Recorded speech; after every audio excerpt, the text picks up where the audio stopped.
Hello,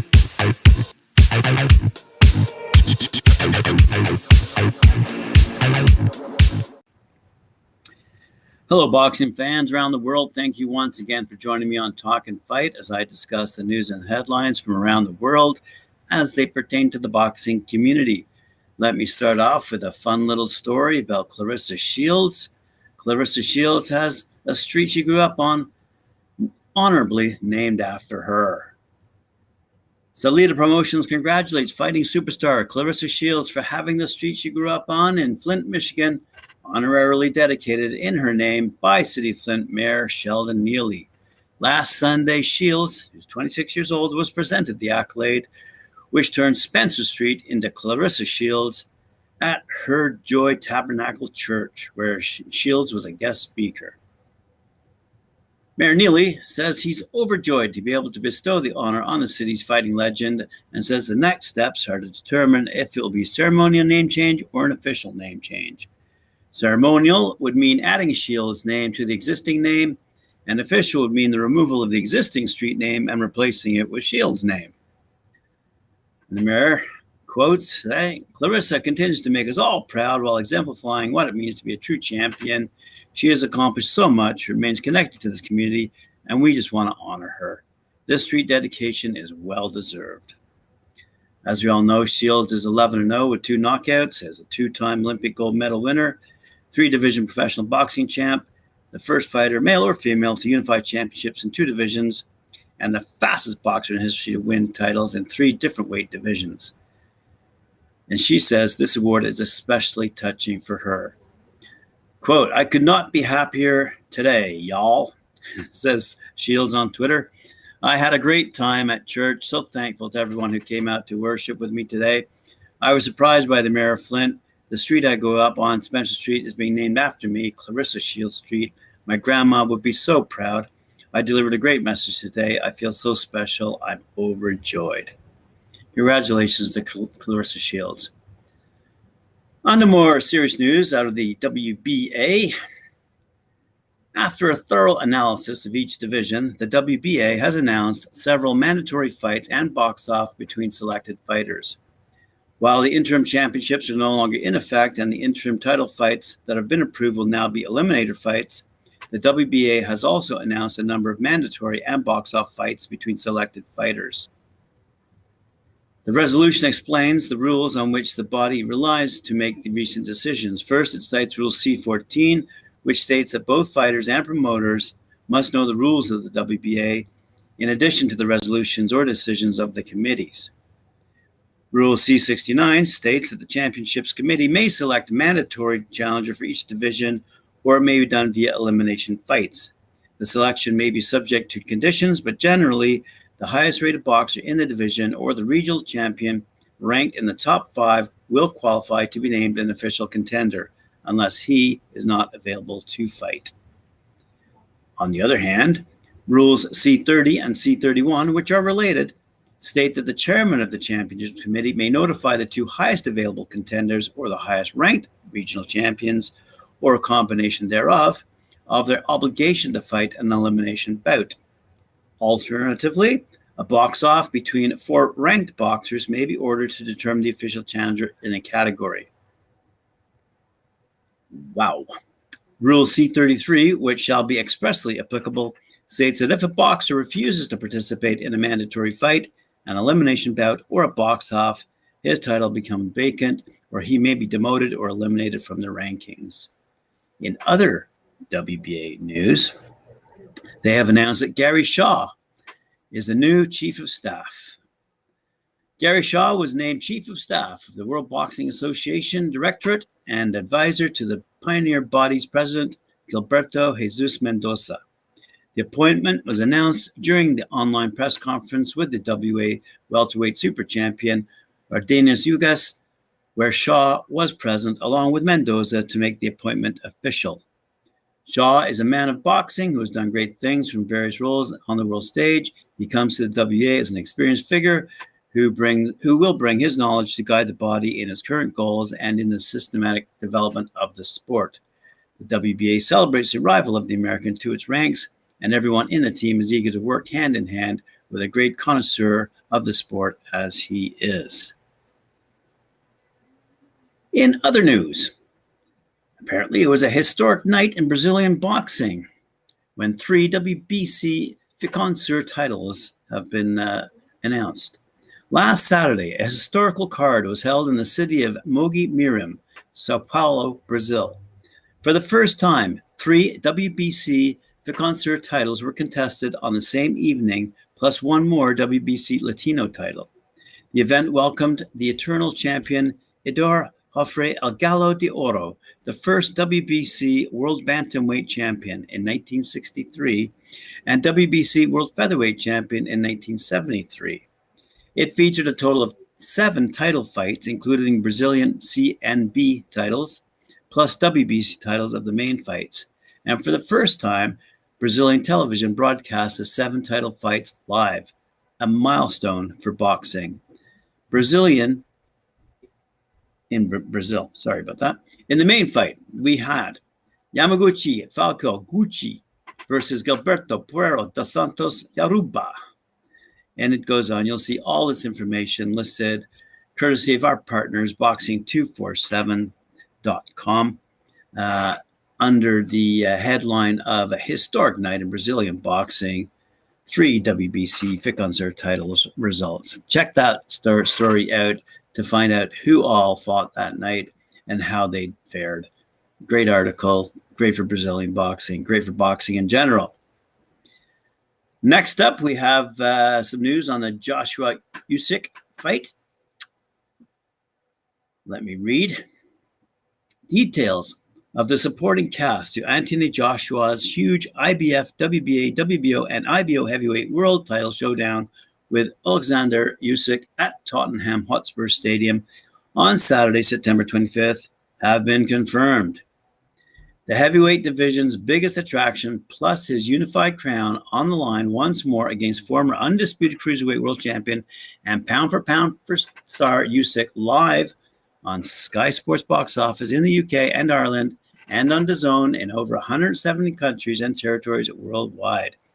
WBO Cruiserweight World Champion Lawrence Akoli, who's 16-0 with 13 knockouts, plus his world title on the line for the first time against mandatory challenger Dylan Prasovic, who's 15-0 with 12 knockouts, following his crushing 6-round stoppage of Krzysztof Kowalski at the SSA Arena in Wembley back in March. By winning a world title in just his 16th fight, the unbeaten 28-year-old from Hackney, nicknamed The Sauce, emulated fellow Brits Tony Bellew, David Haye, Enzo Maccarini, Johnny Nelson, and Carl Thompson, who all previously held world crowns in the 200-pound class. Montenegro's Prasovic, a former WBO Cruiserweight Youth World Champion, sits at number 1 in the world, with the governing body having won all 15 of his fights since turning professional in October 2014, with 12 of those coming by way of knockout. Former WBA super middleweight world champion Callum Smith, who's 27-1 with 19 knockouts, makes his highly anticipated ring return at light heavyweight against Dominican Republic's Lenin Castillo, who's 23-3 with 1 draw and 16 knockouts after his points loss to Mexican superstar Canelo Alvarez in Texas last December. Manchester lightweight prospect Campbell Hatton, who's 3-0, continues his education in the professional ranks when he takes on Spain's Aizan Dura, who's 3-7, hot on the back of his comfortable points win over Jakub Laskowski on the first week of Matchroom Fight Camp. The Albanian king, Florian Marcu, who is 8-0-1 with 6 knockouts, looks to build on his impressive stoppage win over Rylan Charlton at the Avishtan versus Kelly undercard in February as he challenges Milan's Maxim Prodan, who's 19-0-1 with 15 knockouts for the IBF International Welterweight title, and unbeaten Chicago middleweight Christopher Ousley, who's 12-0 with 9 knockouts, meets Russia's Kazan Baysangarov, who's 21-1 with 11 knockouts for the WBA Intercontinental title.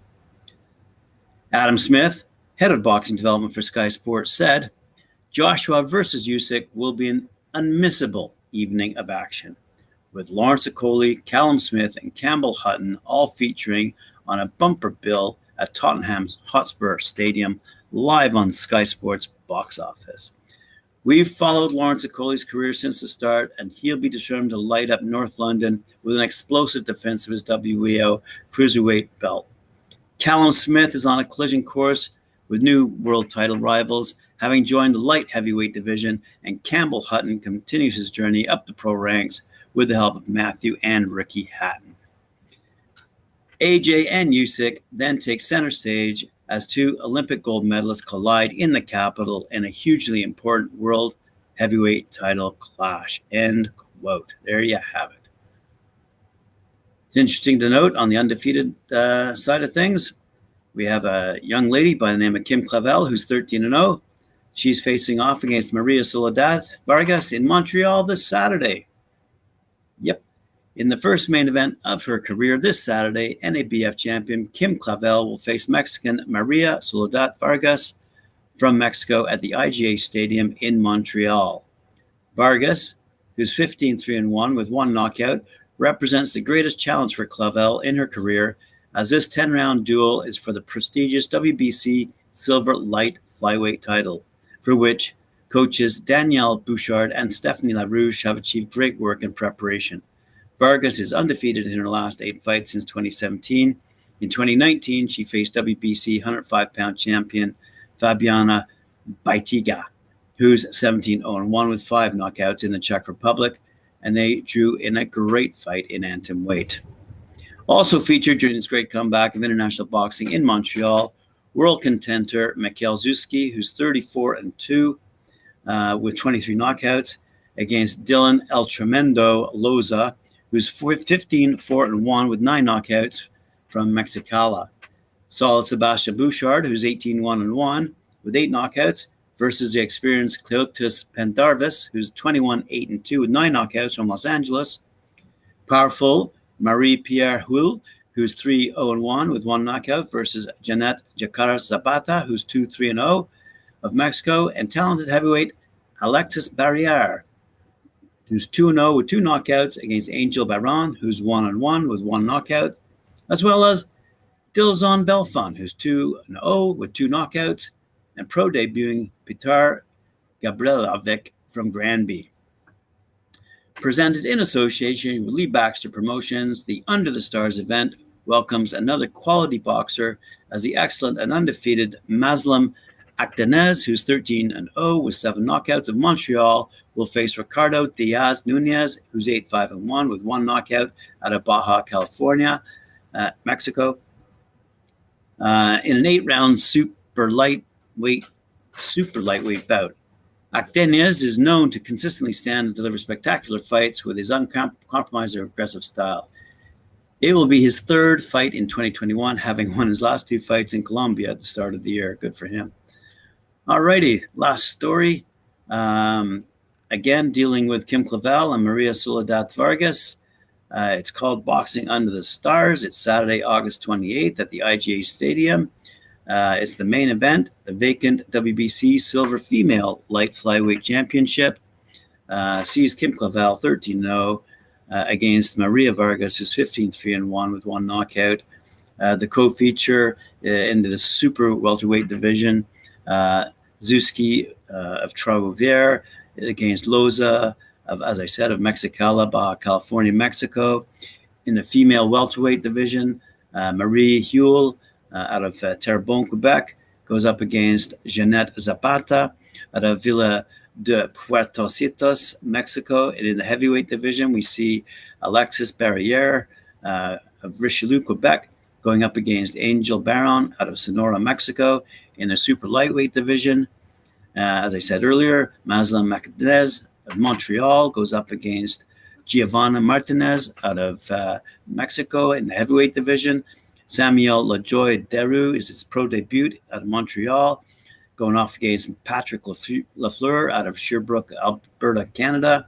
In the super middleweight division, we see Peter Gavrilovic making his pro debut out of Montreal, going toe-to-toe against Ruben Meja out of Mexico City. Great card, great lineup. Good to see boxing back in Montreal at this level. And congratulations to Lee Baxter and the gang. Good luck to you. I hope you have a good night. I'm sure you will. probably well attended and televised as well. Right, that's all the news I've got for you today. Thanks for joining us. Thanks for friends over Boxing 24/7. Remember to like, share, subscribe, and hit that notification bell, please.